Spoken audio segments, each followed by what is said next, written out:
Good morning, my brothers and sisters. Welcome to episode 12 in the book of Thessalonians. 2 verses today, incredibly practical. I'm going to call this Live Like Corinne and Teddy. That is Corinne, my mother, and Teddy Roosevelt. We'll also throw in a quote from Booker T. Washington. The verses today are incredibly practical. We just got done with a verse that was a beautiful verse about loving one another, and Paul urging people to do it more and more.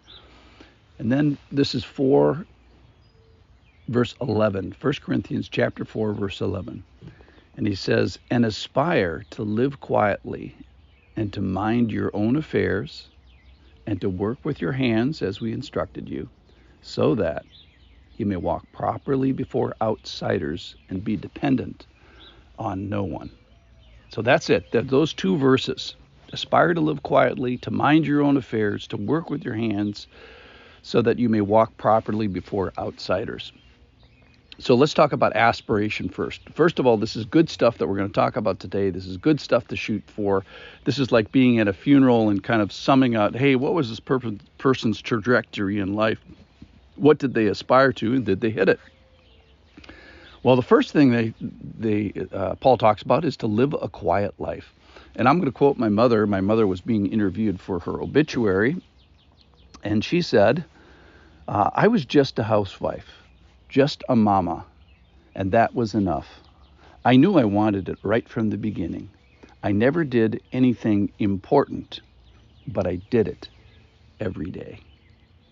So I'm using my mother as the best example that I can think of about living a quiet life. That doesn't mean that it wasn't influential. It doesn't mean she didn't work hard, and it didn't mean that she didn't have a big footprint in the locale that she chose.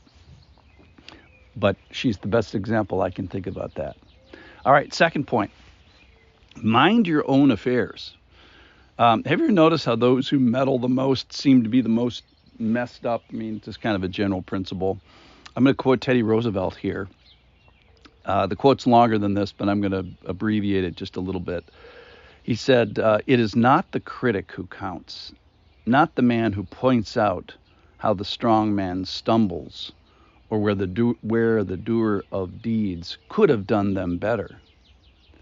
The credit belongs to the man who is actually in the arena, whose face is marred by dust and sweat and blood, who actually does try to do the deeds. So Teddy Roosevelt here is honoring the worker bee kind of person, the person that's in the arena, the person that's fighting, rather than the person that's outside of the arena, throwing rocks and criticizing and making suggestions. So he's honoring the person that is not the critic, but that is the doer. So let's go on to the doer. He says to aspire to live quietly, to mind your own affairs, and to work with your hands. Think about that. So the Lord, this is not a total theology on work, but just remember the Lord invented work. In fact, he invented work before the garden, before the fall. He told man and woman to work in the garden. It's a reflection of his character. He worked in creation and works now holding it all together. So work isn't everything, but it certainly is something. And Paul says, hey, I instructed you to work with your hands as we instructed you. And then he's not even done. He's going to do it again. Listen to this passage in 2 Thessalonians chapter 3. Now we command you, brothers, in the name of our Lord Jesus, keep away from any brother who is walking in idleness, and not in accord with the tradition that you received from us. For you yourselves know how you ought to imitate us, because we were not idle when we were with you, nor did we eat anyone's bread without paying for it, but with toil and labor we work day and night, that we may not be a burden to any one of you. It was not because we don't have the right, but to give you in ourselves an example to imitate. For even when we were with you, we would give you this commandment: if anyone is not willing to work, let him not eat. So this is a theme with the Thessalonians, apparently. that they instructed him when he was with them for 3 weeks. Now he's instructing him in the first letter, and in the second letter he's going to mention it again. Don't walk by idleness. Be an example of this. So the point is that this a part of Christianity is working. It's commerce, it's toil and labor, and the way but Paul describes it as, hey, day and night, not to be a burden. So work has consequence. He definitely wants us to use all our resources and stretch. Here's the Booker T. Washington quote of the day: "Nothing ever comes to me that is worth having except as the result of hard work." Okay, so why all these things? Why hard work? Why minding our own affairs? Why living a quiet life?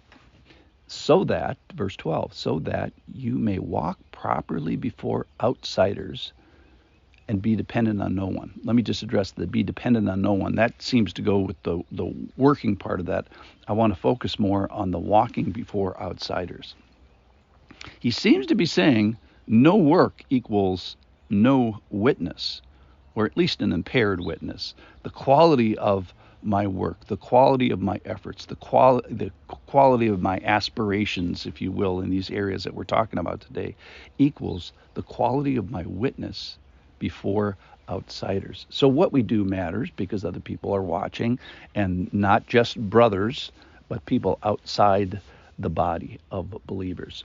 So very practical today. We've got great heroes in the faith. My mother, Corinne, Teddy Roosevelt, and Booker T. Washington, instructing us to live quiet life, aspire to these things, mind our own affairs, don't be critical of others, work in our own houses, so to speak, work hard, and walk properly before others. What a practical thing today. I'll see you tomorrow.